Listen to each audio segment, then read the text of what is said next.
is coming in from the Zee Entertainment. Now, the big breather for Zee Entertainment after national company law appellate has stayed the insolvency proceedings against the media company.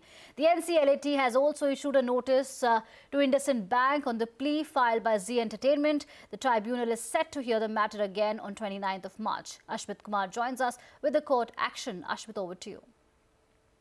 Indeed, for now, the relief is interim in nature. Let's keep in mind that on 22nd of February is when the NCLT had directed for initiation of insolvency proceedings against Zee as well as City. Now, what's important is that Puneet Goenka moved the NCLT. In fact, the arguments were heard today.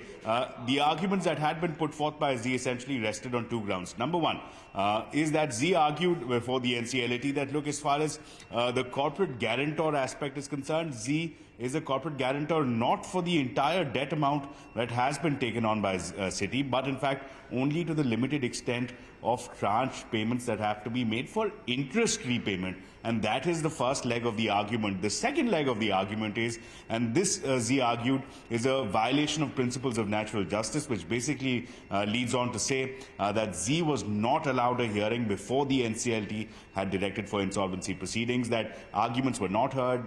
There was not a fair hearing. Zee could not defend itself, could not make its submissions before the NCLT. And this second argument appears to have struck a chord with the Appellate Tribunal, the NCLAT holding that at no point did Zee forfeit its right to argue, to make its submissions, and that is an aspect that is bearing on the mind of the Appellate Tribunal, even as it stays the NCLT order. So that is very clear.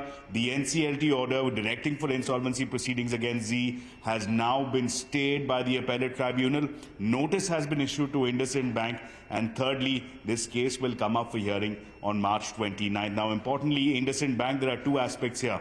IndusInd Bank had asked for some form of deposit against this loan amount. That prayer has been refused. The second aspect that we'll have to watch more closely is whether or not IndusInd Bank takes the legal remedy of appealing against the stay order before the apex court.